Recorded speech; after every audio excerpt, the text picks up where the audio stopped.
So there is a general consensus, especially in 2020, in December 2022, when I wrote the paper on what's likely to happen in 2023. The general consensus was that there is going to be a major problem and a huge recession is going to visit us. However, I said then and I say now that that problem has been exaggerated. Yes, growth will stagnate. Growth will stagnate. It will not be a happy growth rate. It will probably not be negative growth rate as some people would have imagined. The global growth rate may be 1.6% plus or minus, say 0.2%. So give and take, it will be between 1.4 to 1.8% with a bias towards 1.6 or a little higher. So I don't think it's terrible when you consider that we went through 2022 with just 2%. So it's just a shade below that. But that is not the main point. The main point we have to recognize is that there's a huge dispersion of countries around this average. The average is almost meaningless because there are bright spots like India, which will have 5.8% growth, another large country like Indonesia, which will probably have something like 4.5%, Thailand at about 4%, Philippines 5.5%, and Saudi Arabia at about 5.8%. Now, these are the front runners. And there are smaller countries like Rwanda, which will have a higher percentage of growth, 8%. By the way, Rwanda has managed their economy beautifully in the last 5-6 years, especially all the years after that major social disaster in that area. Okay? So it's at 8%, very peaceful country, economy is growing. But the worrying thing is that there are many countries which are going to struggle and have negative growth rates. Like the UK is likely to be minus 0.6%. Germany is going to be less than zero. Czech Republic will be less than zero. So there are some countries in that region are going to be negative growth rate. That's really bad. And what is worse for Germany is that it's going to have a fuel shortage. It's already facing it. But they've also cut down the requirement. But I've spoken to people in Frankfurt. I've spoken to some people along the Rhine a couple of months ago. They are dreading the winter. And the winter is still not over. So that's a bad place.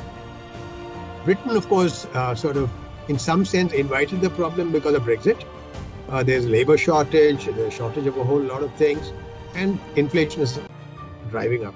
So the other big problem in the world is not just growth rate, it's inflation, because after all, your real growth rate is nominal growth rate minus inflation. So a discussion on growth rate without inflation is meaningless. I would suggest that a big problem is not so much the nominal growth rate, but inflation. Do you know that 43% of the countries in the world in 2022 face double-digit inflation? See, when inflation becomes 10%, 15%, 20%, you don't know how to run the country because the currency also starts dropping at the same time. Now, there are countries with that higher, 43% of the countries, let's say 80 countries in the world are facing inflation of double-digit, which means the economy has a big problem to face. There are some countries which are facing triple-digit, that means more than 100%. I don't know how one would run a country where like Zimbabwe, Venezuela, Syria, Lebanon, Sudan, where it's more than 100%, going close to 200% inflation. That means once you get money out of your salary, you have to rush to the bank with the fastest means before the value goes down. There's a joke about people in Argentina taking taxis to the bank after they get their salary because the bus is cheaper, but by the time they reach by bus, the currency would have fallen much more. So that aside, I'm just saying that managing triple-digit inflation is not a joke. Even managing double-digit inflation, like Argentina last year had 88%, Turkey had 86%. Now they've got a major problem in the form of an earthquake. They have also a major problem with the West and with Russia, both. They're supplying drones to Ukraine to make money, and those drones are attacking Russia. They are also playing with Russia and trying to get help from NATO.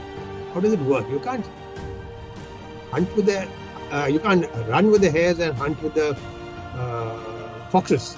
That's not done. But that's the kind of confusion there is when you have unmanageable inflation and you don't know how to run the economy.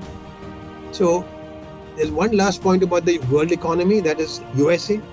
I think USA is going to do better than people had expected. It could even be 0.7% growth this year. Already, economists are saying, the same economists who were very glum in their forecast in December are now saying things are not going to be so bad. Things are not going to be so bad for the US. And if it's not bad for the US, it's not going to be bad for many other countries who depend on the US as a market. So that's a very high level overview of what to expect in the global economy.